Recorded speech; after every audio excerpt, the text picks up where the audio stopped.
Que grâce et paix d'Eya soit à vous. Aujourd'hui, nous allons poursuivre avec notre décodage, l'analyse que nous faisons en 2 Pierre 1er, paragraphe 6.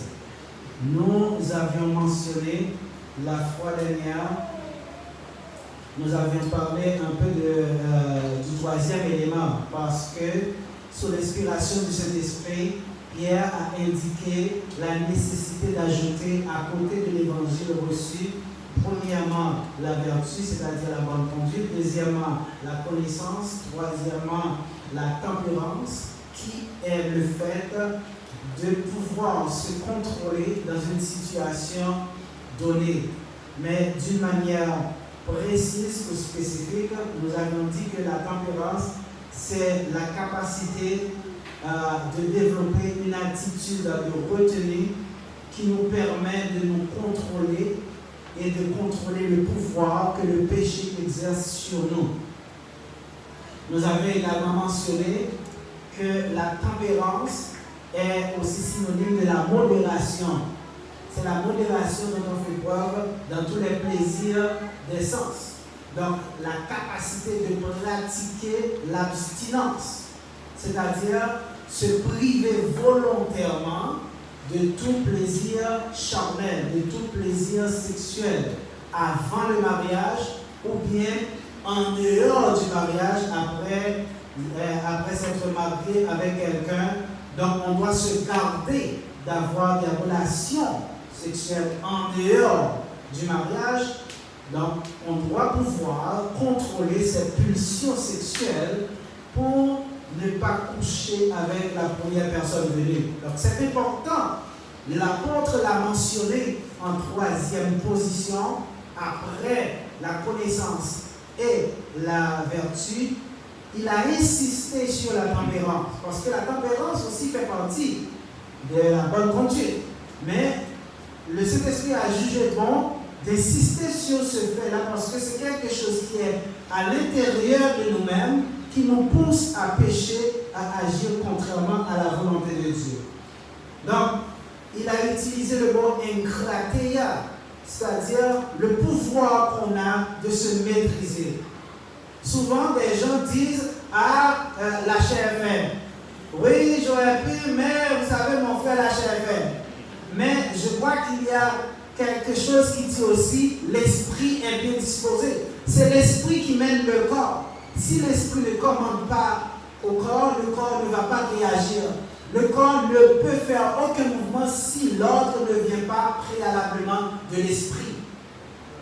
Donc, nous avons le contrôle sur tout ce que nous faisons, mais nous faisons le choix le plus facile. Nous faisons ce qui est plus simple pour nous. Le plus facile, nous ne voulons pas souffrir, nous ne voulons pas attendre, nous voulons faire ce que nous sentons être bon pour nous sur le coup, dans le moment qu'on est. Mais il faut comprendre, chers amis, que agir avec légèreté en ce sens, c'est se condamner à la mort éternelle. Donc, vous devez savoir que la modération, la tempérance doit se manifester non seulement dans les actions, mais aussi dans les pensées que nous avons. Pourquoi? Parce qu'il est beaucoup plus facile de pécher par nos pensées que par nos actions. On peut se garder des fois de poser un acte, mais on ne peut pas s'empêcher d'y penser. On ne peut pas s'empêcher de nourrir de mauvaises pensées dans notre tête. Or, si nous nourrissons de mauvaises pensées, eh bien nous sommes déjà coupables. Parce que ce n'est pas le fait d'accomplir l'acte qui est répréhensible devant Dieu, c'est le fait tout d'abord d'y penser. Donc nous devons combattre le péché dans notre esprit. Et si vous regardez Matthieu 5, paragraphe 28, Jésus avait dit « Mais moi je vous dis que quiconque regarde une femme avec l'intention de coucher avec elle, a déjà commis un péché qu'on appelle adultère avec cette femme dans son cœur. » Donc si vous voyez quelqu'un, une personne du sexe opposé, on pèse là-dessus, et que vous voulez avoir une relation sexuelle avec cette personne avec qui vous n'êtes pas marié, eh bien, dans votre tête, vous avez déjà péché. Et je sais qu'il y a des gens qui pensent à dire, oh, c'est comme ça, mais oh, je pêche tous les jours parce que je regarde la télévision. Et je fantasme sur les gens à travers le petit écran. Mais oui, le péché, c'est dans la tête d'abord. Le péché, c'est un désir malsain que vous avez et que vous aimeriez réaliser. Même si vous ne réalisez pas ce désir, vous ne le matérialisez pas, bien vous avez déjà péché dans votre pensée. L'apôtre des païens, chers amis, a utilisé le même verbe, enkrateomai, maîtriser ses besoins, ses pulsions sexuelles, dans sa première lettre à l'église de Corinthe, en 1 Corinthiens 7, versets 8 à 10, pour garder le langage commun pour que tout le monde puisse comprendre de quoi on parle. C'est pourquoi on utilise le mot verset. Paul a dit, « Or, je dis à ceux qui ne sont pas mariés et aux veuves qu'il leur est bon de demeurer comme moi. » Entre parenthèses, Paul était célibataire, il ne s'était pas marié. Il a poursuivi en disant, « Mais si ces gens ne savent pas garder la continence, qu'ils se marient. Car il vaut mieux se marier que de brûler. Mais quant à ceux qui sont mariés, je leur enjoins, non pas moi, mais le Seigneur, que la femme ne soit pas séparée de son mari. » Paul a dit, « Eide ou enkrateomtai gamesatosan. » On trouve le même verbe ici, enkrateomtai, qui est l'indicatif présent, moyen de enkrateomai, avoir la capacité de se maîtriser, de contrôler ses désirs sexuels. Donc, contrôler l'envie d'avoir des rapports sexuels alors qu'on n'est pas marié. Donc, on doit pouvoir se maîtriser, on doit pouvoir se contrôler. Hein? Même aussi dans le mariage, il y a certaines personnes qui n'arrivent pas à se contrôler, qui ne sont jamais satisfaits et qui veulent avoir toujours beaucoup plus de relations sexuelles. Et à ce moment-là, ils se mettent à voir d'autres femmes autres que leurs femmes légalement mariées. Par l'emploi de ce verbe, enkrateomai, bien sûr, Paul soutient que les gens qui ne sont pas mariés ne doivent pas avoir de relations sexuelles. Ces gens-là doivent faire preuve de continence, de retenue. On va lire encore. Je dis à ceux qui ne sont pas mariés, aux veuves, qu'il leur est bon de rester comme moi. Mais s'ils ne sont pas capables de rester sans avoir de relations sexuelles, vaut mieux pour ces gens-là de se marier. Parce qu'il est mieux de se marier que de brûler. Parce que si vous faites semblant de rester seul, vous ne vous mariez pas, mais que en secret, vous avez une vie de fornicateur, vous vivez dans l'impudicité, eh bien, vous vous trompez, vous travaillez pour la mort éternelle. Vous allez brûler. Paul dit qu'il est mieux de vous marier au lieu d'être jeté dans le feu éternel.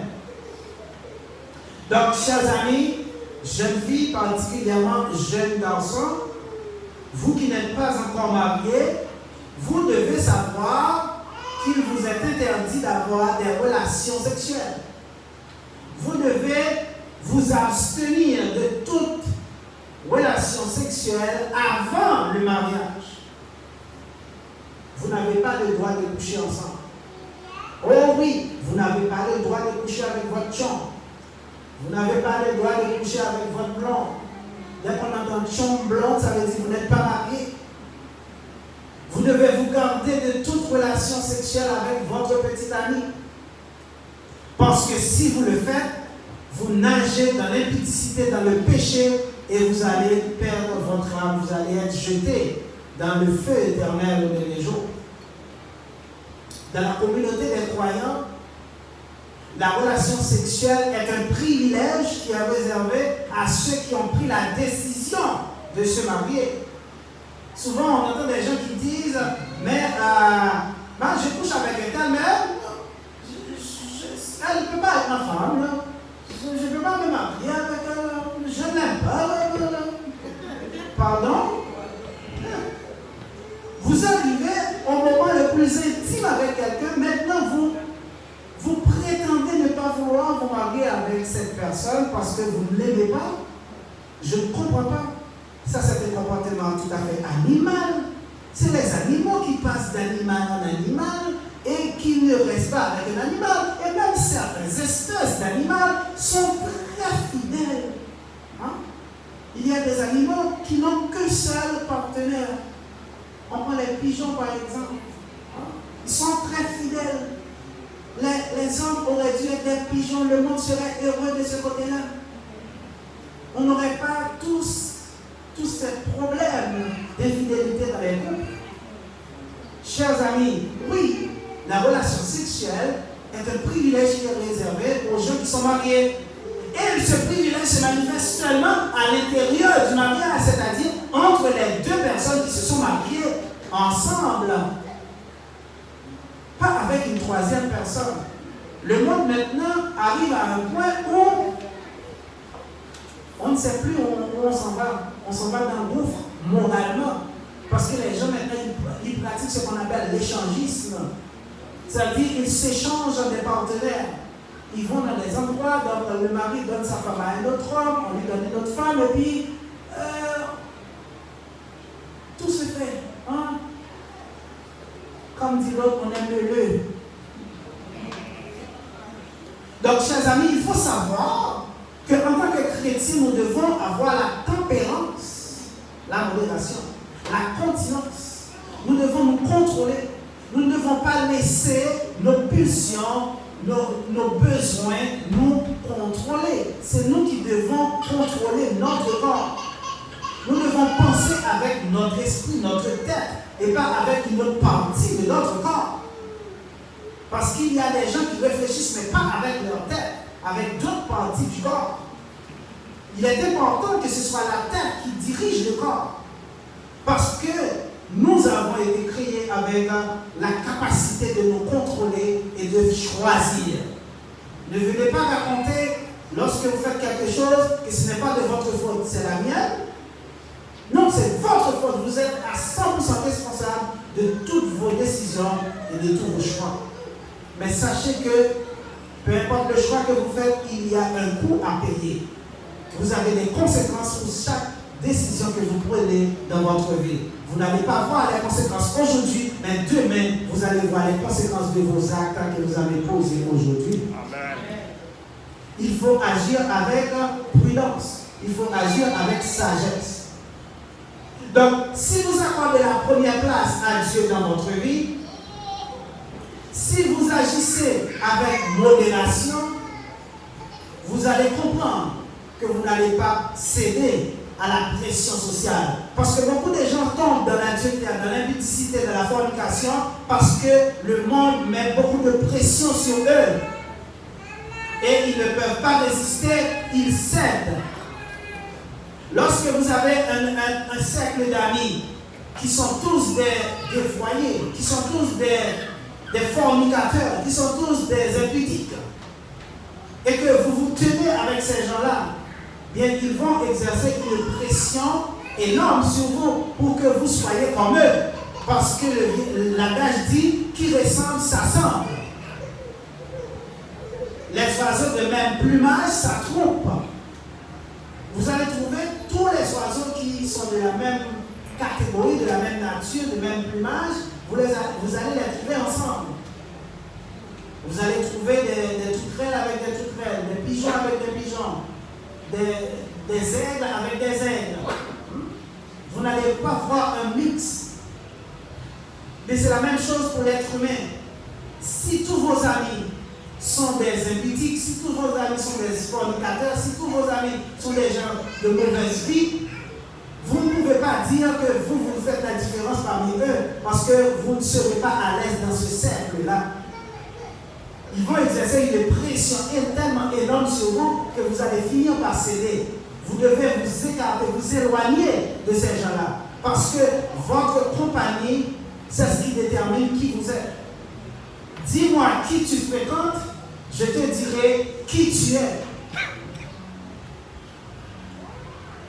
Si j'agis pour plaire à mes amis, pour plaire aux hommes, je ne suis pas serviteur de Dieu. Si je cède aux pressions de mes amis pour tomber dans les relations sexuelles sans que je ne le voulais pas, contrairement à ma volonté, si je le fais, donc je ne suis pas serviteur de Dieu. Je dois faire quelque chose parce que je l'ai décidé et non parce que les autres me mettent la pression pour que je le fasse. Il faut comprendre, chers amis, lorsque quelqu'un vous pousse à agir contre votre volonté, contre votre conviction, ce n'est pas quelqu'un qui vous aime. Je le répète, si votre petit ami, si votre chum, votre blonde, vos amis vous poussent à faire quelque chose que vous ne voulez pas faire et vous mettent la pression pour le faire, ce sont des égoïstes. Et vous ne devez pas vous tenir avec ces gens-là parce qu'ils ne vous respectent pas. Quelqu'un qui vous aime, quelqu'un qui est votre ami, va respecter votre conviction, va respecter vos valeurs. Et si quelqu'un est avec vous, ne respecte pas vos valeurs, la personne ne vous respecte pas. Parce que vous êtes défini par vos valeurs, par vos convictions. Il faut savoir être fort pour ne pas vous laisser contrôler, pour ne pas vous laisser dérouter de votre conviction. Si votre ami est un égoïste, parce que quelqu'un qui vous pousse à agir contrairement à votre vouloir, à votre volonté, à vos valeurs, c'est un égoïste qui veut que vous soyez comme lui, ou bien qui veut profiter de quelque chose de vous. Et lorsque vous cédez, cette personne n'aura plus de respect pour vous, parce que vous n'avez pas de valeur. Vous n'avez pas de capacité de garder votre parole. Et vous perdez votre crédibilité. Mais il faut comprendre, si quelqu'un vous pousse à faire quelque chose que vous ne voulez pas faire, c'est quelqu'un qui ne vous respecte pas, c'est quelqu'un qui veut que vous agissiez seulement dans son intérêt et non dans votre intérêt. C'est un égoïste et il faut prendre une distance avec cette personne-là. Il faut laisser aller cette personne. Il faut couper les ponts avec cette personne. Parce que quelqu'un qui n'est pas là pour vous permettre de conserver votre valeur n'est pas quelqu'un qui est digne de vous. Il faut comprendre, chers amis, que si vous agissez pour faire plaisir aux hommes, vous n'êtes pas serviteur de Christ. Galates 1er, verset 10. Donc, vous devez prendre une distance avec la personne qui vous pousse à agir contrairement à vos convictions. Et Dieu, dans son amour, si vous demandez à Dieu, si vous faites de Dieu la première personne, la personne qui a la plus d'importance dans votre vie, eh bien Dieu va mettre sur votre route une autre personne qui sera digne de votre confiance et qui aura le privilège de vous recevoir dans sa vie, qui vous méritera. Parce que souvent, vous êtes avec des personnes qui ne vous méritent pas vraiment. Vous êtes avec des personnes qui ne vous méritent pas, des personnes qui ne reconnaissent pas votre valeur. Mais c'est le jour où ces gens-là vont vous perdre qu'ils vont reconnaître que vous étiez important. Souvent, on souffre en silence. Les gens ne nous comprennent pas, ne comprennent pas notre valeur, ne comprennent pas notre importance dans leur vie. Et surtout lorsque vous êtes avec des gens qui sont égoïstes, ces gens-là ne pensent qu'à eux-mêmes. Et le problème avec l'égoïste, il est toujours en raison. C'est l'autre qui a toujours tort. Parce que pour lui, pour cette personne-là, c'est seulement sa petite personne qui est importante. Chers amis, la Bible dit, Fais de Yahweh tes délices, il te donnera ce que ton cœur désire. Mets Yahweh à la première place dans votre vie, il t'aidera à avoir tout ce dont vous avez besoin. L'apôtre a aussi mentionné dans son texte que les divorcés, donc Paul a parlé d'abord des gens qui ne sont pas mariés, des gens qui sont veufs, mais il a poursuivi en donnant une exhortation aussi à ceux qui sont mariés, mais qui sont divorcés. Ça dit un couple qui était marié, mais qui a choisi de se séparer. Donc, ils se sont divorcés. Donc, la Bible n'interdit pas le divorce. La Bible n'interdit pas le divorce. Même si la Bible dit que l'homme ne sépare pas ce que Dieu a uni, mais la Bible ne condamne pas un divorcé à la mort éternelle. Ce n'est pas parce que vous êtes divorcé de votre mari ou de votre femme que vous allez dans la mort éternelle, que vous allez brûler dans le feu éternel. Il est important de le savoir. Il est réservé aux hommes de se marier une fois. Mais on peut se séparer de sa conjointe, de son conjoint. Mais la règle, que dit l'apôtre? 1 Corinthiens 7, versets 10 et 11. Mais quant à ceux qui sont mariés, je leur enjoins, non pas moi, mais le Seigneur, que la femme ne soit pas séparée du mari, et que le mari n'abandonne pas sa femme, et que le mari ne se sépare pas de sa femme. Paul ici parle. Il dit que si deux personnes sont mariées, eh bien, que le mari et la femme restent ensemble. S'ils veulent avoir des relations sexuelles, ils doivent rester ensemble. On doit rester avec son ou sa partenaire pour pouvoir avoir des relations sexuelles. Mais Paul dit, s'ils ne peuvent pas vivre ensemble, et si elle est séparée, qu'elle demeure sans être mariée, ou qu'elle se réconcilie avec son mari. Donc si la femme ou l'homme ne peut pas continuer à vivre dans la continence, s'ils ne peuvent pas avoir le contrôle sur leur pulsion sexuelle, ils doivent se remettre ensemble. Ils doivent se réconcilier. Ils n'ont pas le droit d'aller se marier avec une autre personne. Donc la modération doit se manifester dans le couple. Non seulement on se garde de ne pas avoir de relations sexuelles en dehors du couple, et si on choisit de se séparer, et bien que le mari et la femme restent seuls. Parce que si l'un ou l'autre se remarie, pendant que le conjoint est vivant, ben on vit dans l'adultère. Si le mari se sépare de sa femme et choisit de se marier avec une autre femme, le mari commet un adultère, il vit dans l'adultère. Si la femme divorcée choisit de se marier avec un autre homme, eh bien la femme divorcée vit dans l'adultère. Donc vous pouvez vous séparer, mais vous devez rester célibataire après votre séparation, tout autant que votre ex-femme ou votre ex-mari est vivant. La Bible ne donne pas le droit de se remarier, tout autant l'autre est vivant. Donc, chers amis, la tempérance recommande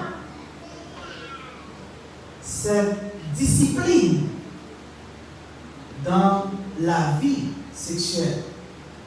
Mais la modération ne concerne pas seulement les relations sexuelles, mais la tempérance, la modération aussi se manifeste au niveau du manger et du boire, au niveau de l'usage des boissons alcoolisées. On doit faire preuve de modération, on doit faire preuve de retenue. Le chrétien n'a pas le droit de s'enivrer, de se saouler à un point tel qu'il perd le contrôle de sa personne. C'est une exhortation qui s'adresse à tous les membres de l'Église, la modération. mais particulièrement aux ouvriers de l'Église, aux anciens, aux diacres, aux prédicateurs, à tout le monde. La modération doit être la règle dans tout ce que nous faisons. Lorsque Paul a laissé Tite en Crète pour établir dans des anciens dans chaque ville, à savoir dans chaque église, il a précisé les qualités que devaient avoir les sujets qu'on allait choisir. Si vous lisez Tite 1er, versets 7 et 8, vous allez voir que Paul dit, car il faut que l'évêque ou le surveillant ou le pasteur soit irréprochable comme économe ou administrateur de Dieu, non adonné à son sens, non colère, non adonné au vin, non batteur de femmes, non avide de gain honteux, mais hospitalier, aimant le bien, sage, juste, pieux et continent. Donc, quelqu'un qui a la charge dans l'Église, qui a une charge dans l'Église, peu importe la charge, qui est un ouvrier de l'Église, cette personne doit avoir ces qualités que Paul énumère ici en Tite 1er, paragraphe 7 et 8.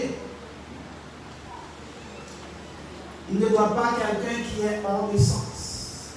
Il ne doit pas quelqu'un qui se met en colère facilement. Il ne doit pas être une personne qui s'adonne aux boissons alcoolisées. Un alcoolique. Est-ce que ça veut dire que si quelqu'un, un chrétien, boit de l'alcool, est-ce que c'est un péché? C'est non. On peut faire usage d'un peu de vin, d'un peu d'alcool. Et Paul a recommandé à Timothée de le faire parce que Timothée était malade. L'alcool a un effet thérapeutique, peut guérir certaines maladies. On peut utiliser un peu d'alcool, mais il ne faut pas exagérer. C'est pourquoi on parle de modération. Comme on dit, en toute chose, la modération a meilleur goût. Il faut être modéré. Vous ne pouvez pas boire à un point tel que vous perdez votre contrôle. Parce que l'alcool donne des idées. Quand vous êtes sourd, vous ne vous possédez plus. Vous ne savez pas ce que vous dites n'importe quoi, vous vous comportez de n'importe quelle façon, et puis après, vous allez regretter. Donc vous devez être sobre en toutes choses. Il dit aussi non batteur de femme. Vous ne pouvez pas être ouvrier de l'église et vous frapper votre femme. Vous n'avez pas le droit. La moralité est de mise. Si vous avez un problème, vous devez résolver votre problème en tant que personne adulte par la communication, le dialogue et non par la violence. La violence, sous quelque forme que ce soit, est quelque chose qui est réprouvé de Dieu. Il ne doit pas travailler pour des gains honteux, c'est-à-dire des gens qui sont avides d'argent, qui ne font que travailler pour leur propre bien. Ils doivent être hospitaliers, c'est-à-dire ils aiment, ils savent comment recevoir les gens chez eux. Ils reçoivent les gens avec bienveillance. Ils doivent aimer le bien, ils doivent être sages, ils doivent être justes, ne pas avoir toujours un esprit de parti, mais juger selon la justice. Ils doivent être pieux, c'est-à-dire s'adonner à l'adoration, la piété dans l'adoration, et ils doivent être continents, c'est-à-dire tempérants, modérés dans leurs besoins, dans leur vie sexuelle. Donc les ouvriers de l'Église doivent être au-dessus de tout soupçon d'immoralité, de tout soupçon de conduite sexuelle. Donc un ancien de l'Église ou un ouvrier en général de l'Église doit être marié d'une seule femme. Vous ne pouvez pas avoir une seconde femme. Vous ne pouvez pas avoir une femme de rechange lorsque la première vous fait quelque chose. Vous devez vous garder d'une seule. Vous n'avez pas le choix. Vous êtes condamné à vivre avec elle. Si elle n'est pas selon les critères que vous avez, c'est votre faute parce que c'est vous qui l'aviez choisie. Il ne faut pas Vous n'avez pas le choix. Vous êtes pris avec, comme disent les Québécois, vous êtes pogné avec. Vous ne pouvez rien faire. Et lorsque vous l'avez choisi, il était bien écrit sur la facture, ni échange, ni remboursement. Donc vous devez garder votre femme, vous devez garder votre homme. Vous n'avez pas le choix. Vous allez vivre avec. Si ça ne va pas, c'est à vous de vous arranger pour que ça aille mieux.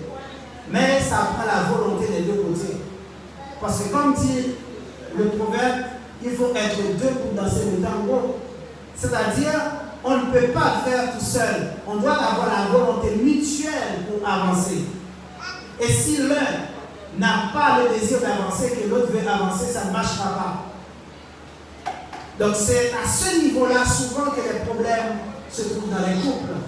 Parce qu'il y a un qui veut quelque chose et l'autre qui veut quelque chose et on n'arrive pas à avoir un but commun. Et si on ne converge pas vers la même direction, on n'ira nulle part.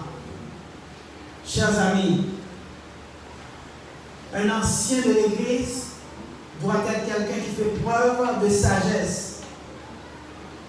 Il ne doit pas agir d'une manière qui laisse planer sur sa conduite ou sa moralité le doute. Que ce soit en apparence. Si en apparence un ouvrier de l'Église laisse planer le doute sur sa moralité, sur sa façon d'agir, sur sa façon de réagir face à une situation, et qu'on laisse planer le doute, même si dans les faits, dans la réalité, cet ouvrier-là est innocent, il n'est pas coupable de la réalité dans les faits, mais si dans la perception, il laisse planer le doute, eh bien, cette personne se disqualifie comme ouvrier de l'Église de Dieu.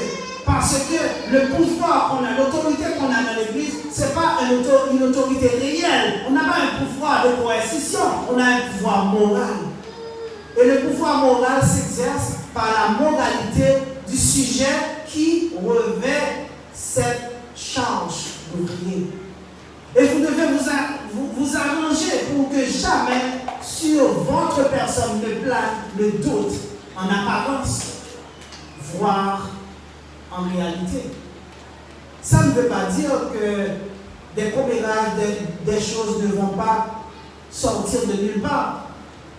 Mais vous devez vous arranger pour que ces choses-là ne soient pas justifiées, pour que ces choses-là n'aient pas une racine dans l'apparence, dans l'image que vous projetez.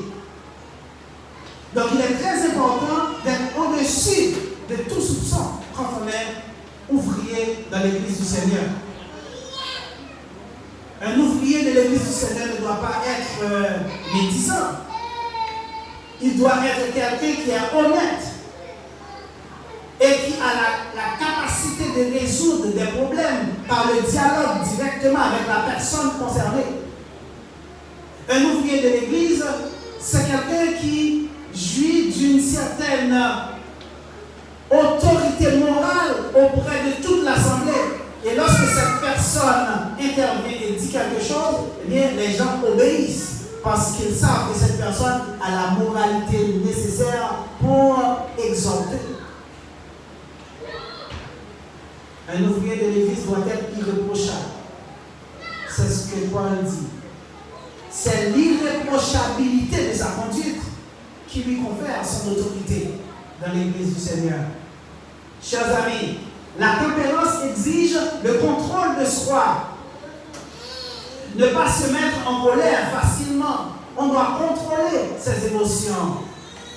Et si vous n'avez pas la capacité de vous contrôler, demandez à Dieu la possibilité de vous contrôler, de vous maîtriser. L'absence de tempérance amène au querelle.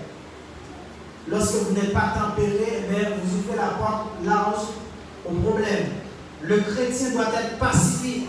Nous devons résoudre nos problèmes par le dialogue. Les jeunes doivent être modérés. Les enfants, les jeunes, ils doivent apprendre à être modérés, tempérants dans leur comportement, dans leurs paroles, surtout dans leur relation avec leurs parents. De nos jours, les jeunes sont rebelles. Et Et la façon dont ils s'adressent à leurs parents est tout à fait irrévérencieuse. Les jeunes ne respectent plus les parents, ils ne respectent plus les adultes. Ils disent ce qu'ils veulent, ils se comportent de n'importe quelle manière. Ils s'adressent à leurs parents comme ils veulent, comme à leurs amis d'école. Mais vous devez savoir, les jeunes, que vous devez manifester de respect pour vos parents. Vous devez obéir à vos parents. Donc, vous devez respecter l'autorité. Vous, jeunes, je m'adresse à vous, écoutez-moi. Écoutez ce que la Bible dit.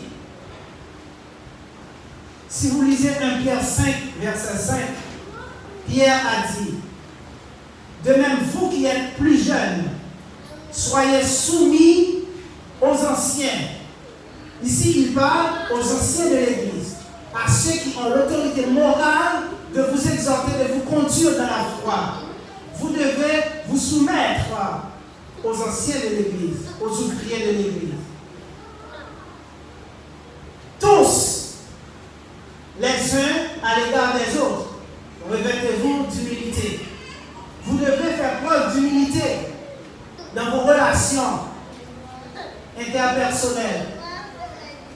C'est-à-dire, vous ne devez pas être orgueilleux, parce que Dieu résiste aux orgueilleux, mais il fait grâce aux humbles. Paul a dit en Colossiens 3, verset 20, vous, enfants, obéissez en toutes choses à vos parents, car cela est agréable dans le Seigneur. Obéissez en toutes choses à vos parents. Lorsqu'un parent vous commande de faire quelque chose, oui, vous pouvez demander des explications. Mais même si vous n'avez pas d'explication, vous n'avez pas le droit de désobéir à vos parents. Parce que vous êtes un enfant. Le jour où vous commencez à vous rebeller, à ne plus obéir à vos parents, vous n'êtes plus un enfant. Et votre place n'est plus dans la maison familiale. Parce que comme on dit dans notre langue vernaculaire, grand monde parle à grand monde. Sous grand monde cherchez Cléo. Et tout autant que vous habitez chez vos parents, eh bien vous devez respecter vos parents. Peu importe l'âge que vous avez. Même si vous n'habitez pas chez vos parents, vous devez respecter vos parents. Et si vous ne le faites pas, si vous déshonorez vos parents, attendez-vous à ce que lorsque vous aurez aussi des enfants, ils vous déshonorent aussi. Ils vous désobéissent aussi. Parce que c'est une chaîne qui va continuer. On ne récolte que ce qu'on a planté, que ce qu'on a semé. Les enfants sont rebelles envers leurs parents, envers les autorités. Parce que nous vivons dans le dernier temps. Paul l'avait déjà dit de Timothée 3,12. De Timothée 3, paragraphe 1 et 2. Il a dit, sache que dans les derniers temps, dans les derniers jours, il viendra des temps difficiles. Les hommes seront égoïstes, stupides, fanfarons, superbes, blasphémateurs, rebelles à leurs parents, ingrats et impies. La rébellion envers les parents est un signe qu'on est dans les derniers temps, qu'on avance vers la fin. L'apôtre a poursuivi en disant, avec les éléments qu'il faut ajouter à côté de l'évangile, il a dit ten hypomonène, c'est-à-dire la constance, la persévérance. Donc le croyant doit persévérer, doit faire preuve de constance dans l'adoration. Acte 42, le jour de la Pentecôte, 3000 personnes s'étaient fait baptiser et ils persévéraient dans l'enseignement des apôtres. Ils persévéraient, c'est-à-dire, lorsqu'on parle de hypomonène, on voit la constance, la présence régulière en un lieu. Donc, la persévérance est un élément important qu'il faut garder après avoir reçu l'évangile. Chers amis, aujourd'hui, il faut comprendre que pour participer à la nature divine, il est important, après l'évangile, de mettre d'autres éléments. La tempérance, la persévérance. Et la semaine prochaine, si Dieu me prête vie, nous allons passer en revue les autres éléments que Pierre a parlé, comme la révérence envers Dieu et aussi l'amitié et l'amour. Que grâce et paix de Yahweh soit à vous. Amen. Pour comprendre ces mots, pour bien comprendre la nécessité de mettre Dieu à la première place dans notre vie, il faut d'abord accepter l'évangile. Savoir que Christ est mort, il est enseveli, il est ressuscité, il est apparu à ses faces. Ce sont ces 4 éléments qui peuvent vous mettre sur le chemin du salut. Et vous allez continuer à cheminer par l'addition des autres éléments, par l'ajout des autres éléments à côté de l'évangile. S'il y a quelqu'un qui croit que Jésus-Christ est le Fils de Dieu, le moment est propice. Vous pouvez avancer. Nous avons des frères pour vous aider. Si tout le monde l'a déjà fait, c'est bien.